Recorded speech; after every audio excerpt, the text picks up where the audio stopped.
Welcome to the Manifested Life podcast. I'm your host, Vienna Corbett, and here we don't wait for someday. It's already done, so let's go.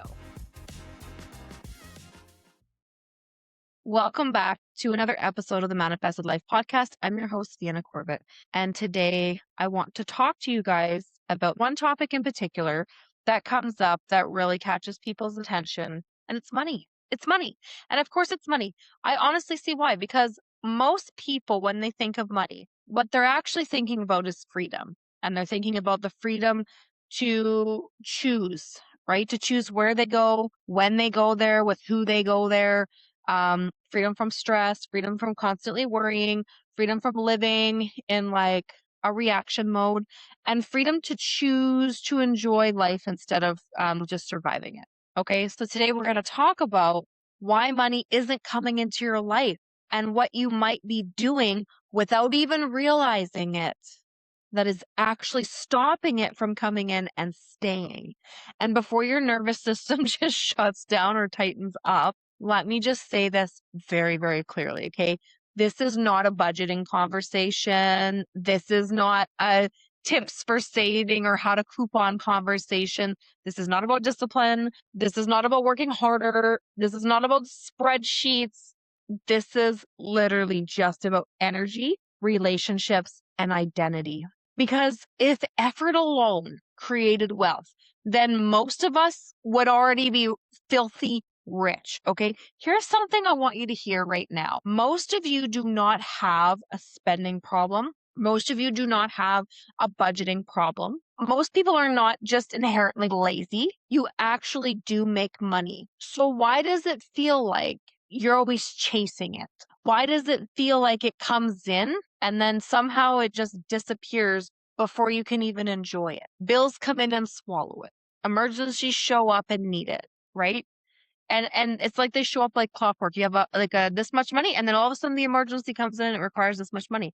And so honestly, how many sets of new tires can one vehicle possibly need? So what's really going on here? Money's unhappy in the relationship it's in with you. Money is just staying out of obligation. It's only doing the bare minimum. And you feel resentful. You feel resentful towards it because it's not holding up its end of the bargain. That resentment matters. Before we go any deeper, I need to say something that is very important. And I want you to listen to this part. If willpower fixed this, it would already be fixed. If trying harder worked, it would have already worked by now. If discipline solved it, you wouldn't still be stuck in this loop. So if it's not the effort behind it, then what is it? It's how you relate to money. I want you to pause just for a moment. And I want you to notice something. I want you to notice, how do you talk to money? Out loud or in your head or with other people. Some things that I would say is money is hard to make. That's expensive. I can't afford that. I have so many bills and not enough money. If I just had money, my problems would disappear. Those aren't facts. Okay? Those aren't truths. They're expressions of lack that I was feeling at that time. And now I want you to think of relationships for a moment. So think of a relationship, like a romantic relationship. When a partner isn't showing up in the way that you want, how do you feel toward them? Resentful, frustrated. You feel disconnected. Money responds to that same energy. So I want you to just imagine this for a second. Okay, close your eyes and just imagine this with me for a second. Okay, pretend that money is your lover. Okay? Pretend that money is your lover. I want you to think of a relationship. When you're happy in a relationship, how do you talk? You're like, oh baby, you know, you're amazing. You're so handsome. You're so sexy. I appreciate you. Kiss, kiss, slap on the bum, right? There's like warmth and love and affection and desire and lust. And you have feelings towards it that are positive. But now imagine that same partner, that sexy slap on the bum partner, okay? Imagine that same partner, that same loving partner starts hearing this from you, okay? Or starts saying this to you. You can put yourself in these shoes too. Why do I work so hard and you don't do your part? I'm exhausted because of you. You stress me out. You never show up when I need you. I do everything and you give me nothing, even if they are trying, how do you think that they feel? I want you to just picture this for a second. Picture you're like, you're saying this to somebody or it's being said to you, whichever one is more powerful. Let's say this is one of your kids or something, somebody that you really love. And you're like, you just keep me up all night. Like, I can't sleep because of you. Like, you're such a pain. I just can't sleep because of you. I can't get no rest. Like I go to work all day. I work so hard. I take care of the kids. I do all the things and you can't even like pay for their gymnastics. You can't even pay for their soccer. You can't even pay for their karate. I spend hours a day. I go to work for 8 hours a day. I go to the gas station. I go to the grocery store. I try to find deals on food. And like, you can't even give me enough money to buy the groceries we need. How harsh to say or to have said to you. So even if we are trying, how would that feel if somebody said that to you? Would they lean in or would they start pulling back? Because money is not human, but money is energy. And energy responds to frequency. And so if the frequency that you're emitting is like that, resentful, have you ever walked into a tense conversation in the room and you can feel it? Like you walk in the room and you can feel it. Money can feel that tension too. So it's not human, but it responds to energy. So let's talk about why this pattern exists in the first place. Many of you, this started as like survival wiring. Money learned to move fast to keep you safe. So it would come in and go out because you were constantly like, I need more money. I need money to come in. I need money to come in. Okay, now I can push it out, push it out, push it out. Right? Like you had bills piling up. And so you're like, I need money right now, right now, right now. And money would just come in. And then you're like, okay, blah, blah, blah, blah, like push it out. So money had learned to come in fast to keep you safe. And then this became a pattern. So for others, money leaves through guilt and overgiving. So let's say like helping people, undercharging for your services, not fully receiving. Somebody wants to give you this money for your service and you're like, oh, no, it's okay. I'll just charge you this much. A lot of people do this without even realizing it. And then there's like survival spending. When money comes in, it goes straight to relief. Like you just feel relief.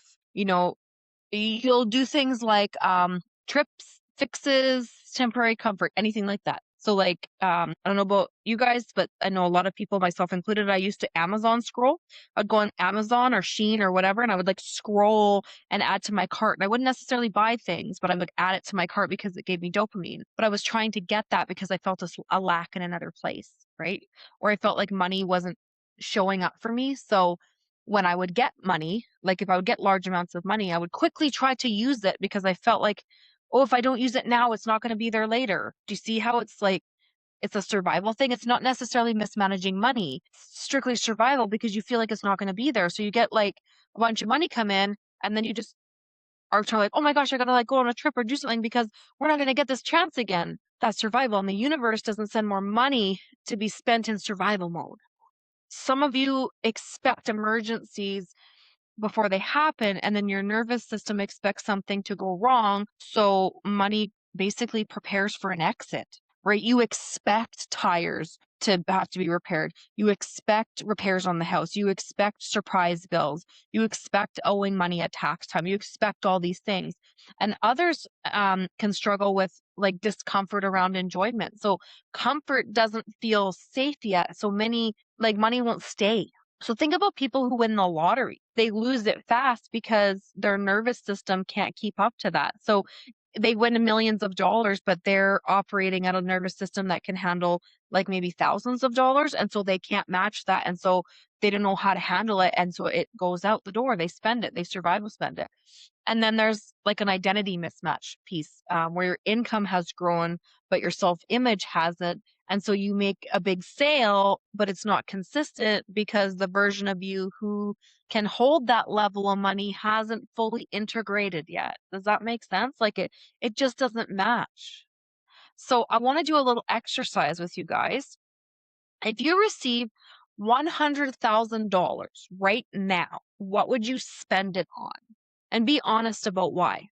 Okay. What would you spend it on? So maybe some of you would take a trip. If you had $100,000 right now, what would you do today with that money? A lot of people would be like, oh, I'm going to go to the bank right now and I'm going to pay off all my debt and I'm going to buy my kids this and I'm going to book a trip and I'm going to do all these things. Ready? We're planning on an exit mode for that money. And then I want you to ask yourself why, because the why is really important. What do you believe would change if money was unlimited? Let's say that you had unlimited money. What would change for you if money was unlimited? And who would you be if money wasn't an issue? Because what ends up happening is people have a belief system that money is going to solve all their problems. But that's not true. The more money you make does not solve the problems you have. The problems you have are usually rooted from a belief system that you're operating on. So until you reprogram that belief system, the same problems are going to be there. You're just going to have more money. And oftentimes, with more money comes more problems if you're not fixing the root problem. So, who would you be if you had unlimited money? And who are you right now? There's a gap in between that we need to fill. Who am I now? And who do I believe I would become if I had that money? It's the feeling in the nervous system. It's the getting out of the survival mode that's bridging that gap. That gap is where the work actually begins. And I also want you to take a moment, either in your journal or in your mind, and remember times when money did show up for you, times it carries you through, times that it has paid your bills, bought your groceries, bought your house, bought the clothes you're wearing, the dishes you're eating on, the furniture you're sitting on, moments you felt supported, moments you felt grateful. Because here's the truth. You do not have a spending problem, right? I mean, some of us are scrolling on Amazon. Maybe we do have a spending problem, but where does that come from? Where does the spending problem come from? It's not that we have a spending problem. We don't have a budgeting problem. We're not lazy, right? You do make money. You do make money, but you have to stop chasing it. You have to stop resenting it. You have to build a new relationship to it. You can start relating to it differently. Money is not the enemy. Money is actually your lover. And when the relationship changes, the results change. So think about how you talk to money, the language that you use around money, the things that you say in relation to money. Let's say you go out to, I don't use the word expensive. Okay. So when I go out and I see something, I see, wow, that's a premium price for that. Replace the word expensive with something else. Instead of saying I can't afford that, say, oh, I would love to have that someday. I'd love to have that someday. Maybe you go out and you see a Louis Vuitton bag. Instead of saying, oh, that's too expensive, I can't afford that, say, oh, that's a premium price and I would love to have that one day. Do you see how you're opening the opportunity to have it someday without closing it off? Maybe you're looking on Pinterest at dream homes and I go, wow, I think this would be beautiful to have someday. I have to open my mind and my heart to money. And you have to do the same. You have to open your heart and your mind to money. And you have to reprogram the language and the feelings that you have around it. So if you have a bill show up, I don't know about you, but I'm pretty grateful that I can just go plug my cell phone into the wall and all of a sudden it has enough power for me to call anybody in the world. Like, what? That's actually amazing. I'm like so grateful for that. Right. So I'm grateful. So when a bill comes in, it's my power bill. I'm like, wow, yes, I would love to pay this because I would love to continue to receive power in my home. Right. So I look at money a little bit differently now, and I'm grateful for the things that I get to spend money on because there's lots of times in my life when that wasn't the case. I think that it's important to reprogram your language around money, reprogram your feelings around money, your belief around money, and feel supported and make money feel supported back. Right. Support money. Say, you know what? I have an account for you to live in. And I'm grateful that you're here to pay my bills. And I'm excited to see the things that we can do together. Talk to money like it is your lover. Talk to money like you would talk to your lover. Before we wrap this up, I want to say this clearly. I know that you guys are powerful manifestors, and I know every single one of you listening has big ways that you're meant to change this world, okay? Through your work, through your voice, your leadership, and the way that you show up. I am genuinely impressed and it excites me. If this episode has landed for you guys and you want to stay in touch, stay connected, or you want to share with me some insights you had around the language you do use around money, you can find me on Instagram. It's Vienna Corporate Official. If you're ready to reprogram your relationship with money, I want to offer you guys something special, and I want you guys to send me a DM on Instagram, and I'm going to add you guys to the VIP list. I'll add you guys to the VIP list to get first access to the Sovereign Money Journal. I published the Rise Journal in 2025, and it has been absolutely life-changing for many people. But the Sovereign Money Journal is specifically around money. This journal is not just a journal. It's actually a powerful reprogramming tool. It's essentially a course that you can do at your own pace. It's deep, it's intentional, And truly, it's transformative. Okay. It's what I use to transform my own money language, my own money habits. And I'll be really honest with you. I don't know anywhere else that you can get a course that I personally paid over $20,000 to learn, broken down into a journal, a format for 25 bucks. I don't know where you can get that. So do yourself a favor. Just go get the journal. Stop white knuckling this. Give yourself a break because like I told you guys before, this isn't an effort problem. You're doing the work, okay? It's not an effort problem. It's not.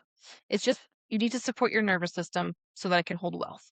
Okay? I know that you're capable. And I can't wait to see you on the next episode. So, go live your dream life because you know and I know it's already done. Thanks for listening to this episode of the Manifested Life podcast. If you loved it, hit follow or subscribe wherever you get your podcasts. And come hang out with me on Instagram at Vienna Corbett Official for the freebies, trainings, and all of the powerful content that I drop daily. Remember, it's already done.